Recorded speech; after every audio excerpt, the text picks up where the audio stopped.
14e journée de Jeep Elite. Le basket pro français dans ton écran by la LNB. Voici ton résumé. Joué en avance le 25 septembre dernier, cette rencontre était une belle bagarre à l'Astrobal. Après un travail d'Edwin Jackson, c'est Livieux Jean-Charles qui sanctionne mi-distance. Mais Boulazac, bien rentré dans son match, tient défensivement la baraque. Voici Morancy au bloc, au point de remporter le premier carton 19-18. L'Asvel va devoir donc s'employer. Revoilà le Guyanais qui profite d'un flottement dans la défense adverse. 14 points, 7 rebonds pour Jean-Charles. Au tour de Dio de jouer les artilleurs.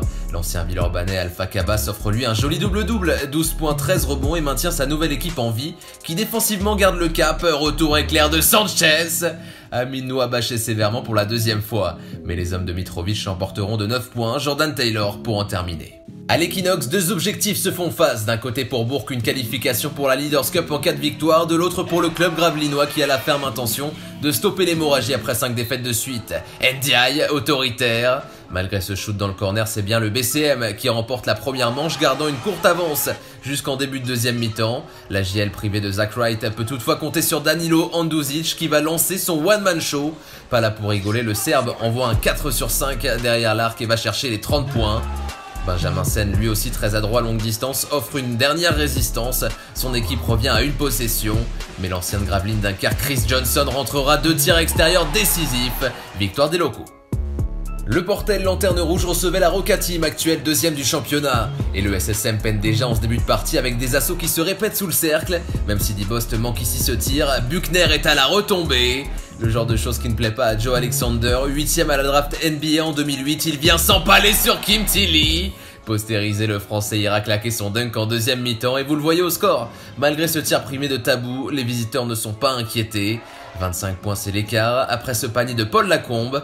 Comme Buchner, Norris Cole sera All-Star pour la première fois. En attendant de régaler l'accord Hotel Arena, c'est au chaudron qu'il montre ses talents. Buzzer sur une jambe, 17 points pour lui. Mais c'est Ouattara avec ses 18 unités qui finira meilleur marqueur.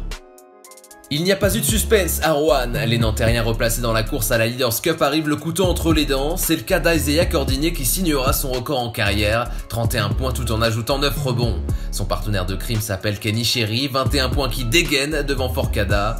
Désabusé, la Halle Vacheresse appréciera néanmoins cette sublime passe de son meneur espagnol pour Jefferson, lui-même battu dans la raquette la mi-temps suivante par la puissance de Youssou N'Doye, 7 sur 7 au tir.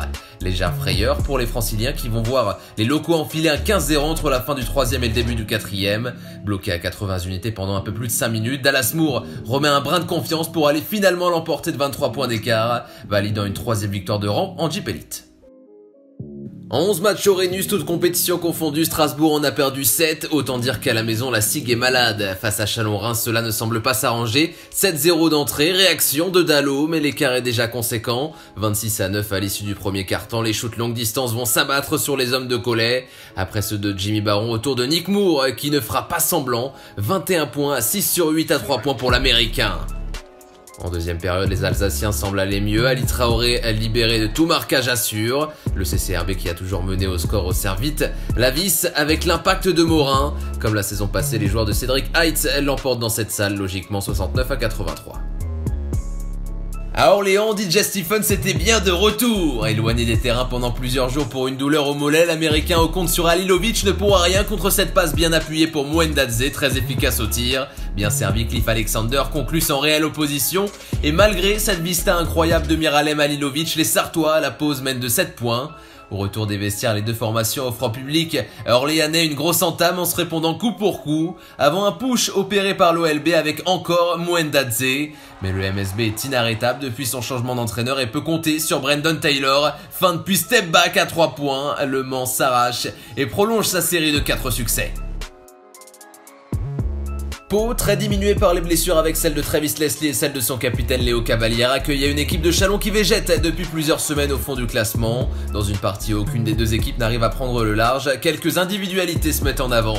Corneli, en plus de scorer, donne de bons ballons, 15 points, 4 rebonds et 4 passes pour l'ancien Manceau, mais surtout Denmon qui s'offre un 5 sur 9 longue distance. La fin de match est crispante, l'élan revient à une longueur grâce à Robinson, puis passe devant avec cette alley-oop sur remise en jeu, il reste 3 minutes. Mais les Palois au mental vont se sublimer, Moore délivre Peter Corneli sur sa droite. Ça donne des idées à Denmon qui redonne l'occasion à Corneli de rugir de l'autre côté. Deuxième victoire de suite pour l'élan béarnais. Cholet retrouvait sa star Chris Horton, actuel meilleur scoreur de la ligue. Stockton ravi lui donne ce caviar. L'adversaire Limougeot tente avec Diane de calmer tout de suite la folie de la Meilleraye, mais on va dire bonne chance car Horton a 13 points et recherché par ses coéquipiers cette fois dans les airs.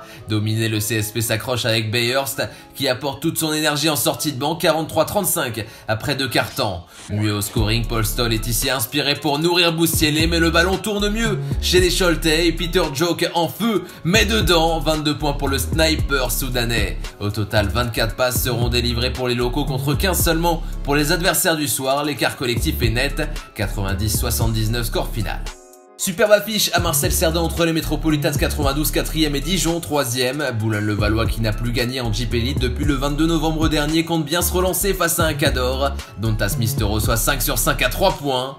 La JD a subi mais ne baisse pas la tête. Sans son MVP Holston, les Bourguignons s'appuient sur Souleymane à 9 passes décisives pour recoller à la mi-temps pour ensuite s'échapper au score. Axel Julien trouve la cible.